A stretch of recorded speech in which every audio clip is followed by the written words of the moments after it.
Hi, I'm Mitchell Dale. This is Rugby League Week TV. I'm joined on the couch today by Martin Lenihan, Eric Groth.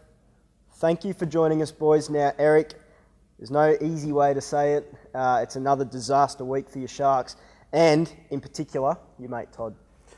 Yes, very, very tough week. I'm not going to lie, it's been a bit of a circus, to be honest. We rock up to training, and before we go out onto the field or into the gym for rehab, for me, we sit there and basically have little meetings, and every day it's something new. The first day, obviously, the official announcement of Todd being sacked. The second day, the official announcement of Peter Sharp resigning. And then we're just going out and training like nothing happened, and it's just amazing to see the boys just bounce back and kind of carry on like nothing has happened. There's a lot of talk in that before and after training, but yeah, it's crazy how fellas just band together and get on with the job. It's look, anyone who knows Todd on a personal level, I think you'll find that's why there's so much debate going on social media with the Toddy incident, because people who know him and are close to him will back him to the hilt because they know he is genuinely a really kind-hearted, generous, he's a lovely bloke.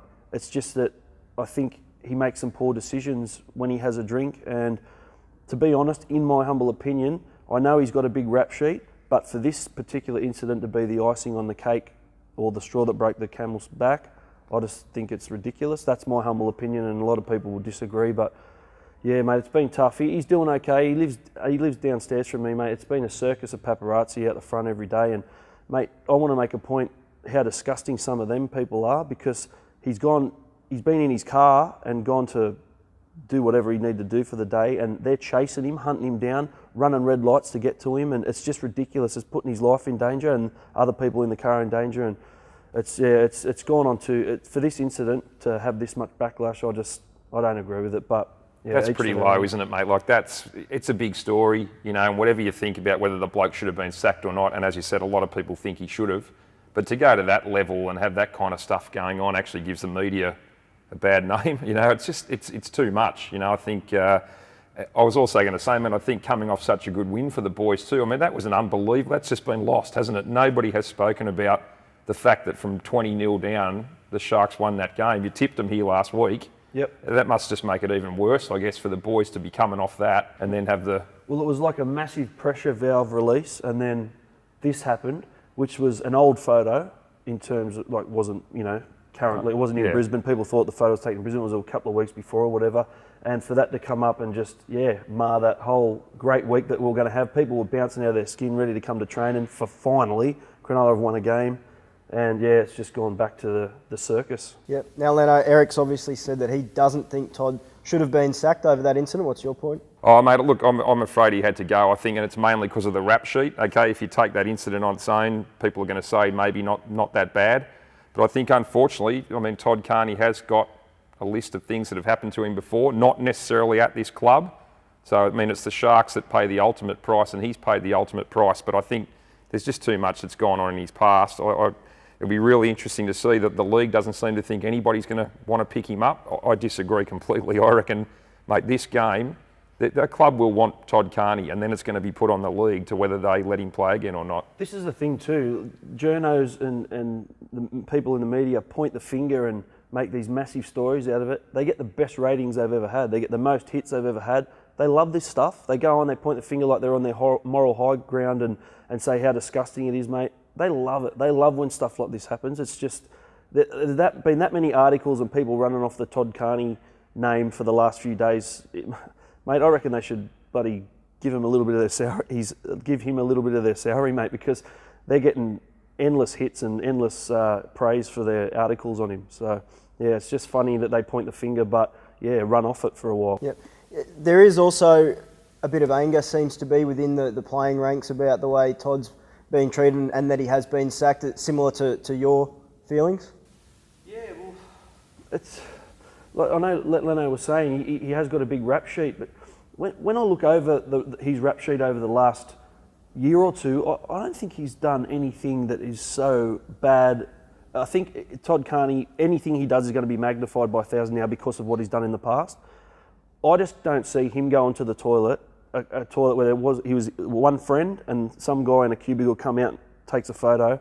I don't see how him going like that to that action making him not have a job and banned for life from the NRL. I think if it was any other club, or if Cronulla weren't going through the year and probably the past 18 months that they have, they would be very sensitive to any sort of bad publicity, because it starts with the Asada stuff, going on to not having a coach and the problems between Gallen and Sharp, which had sort of been brought to the surface a week before that, plus not having a major sponsor. I think that probably may have swayed their decision a little bit. Yeah, definitely. At the end of the day, somebody's got to make a decision, and there's going to be haters and there's going to be people who back it. And they chose to get rid of Toddy. I just want to make a point too. Toddy actually, people say, oh, that's the second club he's been fired from. He actually didn't get fired from the Roosters.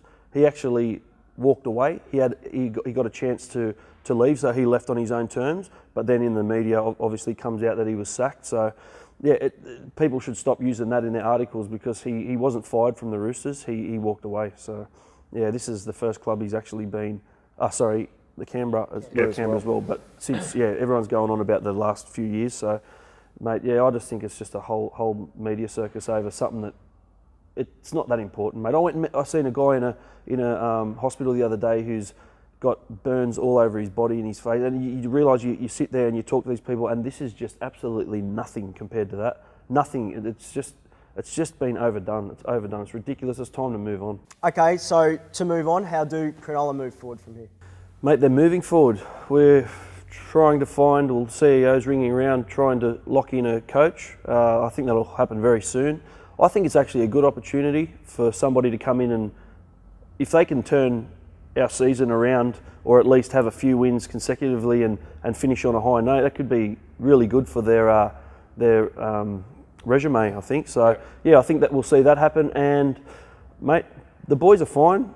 They go out, they do their training. That's all. They come in, and all that other stuff gets talked about later. So these sort of things can have a galvanising effect on a playing group. It can bring them all closer together. Yeah, definitely. And Cronulla are used to the siege mentality. It hasn't worked for them this year, but I think this all just came to a head all at once. And it's been a circus, and there's no doubt about that. But mate, they're playing the Roosters this week. They fielded a team, and there's a lot of young, enthusiastic guys ready to take the field and rip in and try and have an upset. So. Yeah. Probably not the best time to meet the Premiers, coming off a loss though. Definitely not the best time, but I guess you never know. It could just bring out the best in the club. Yep. All right. Well, we'll see this Saturday when the Sharks take on the Roosters.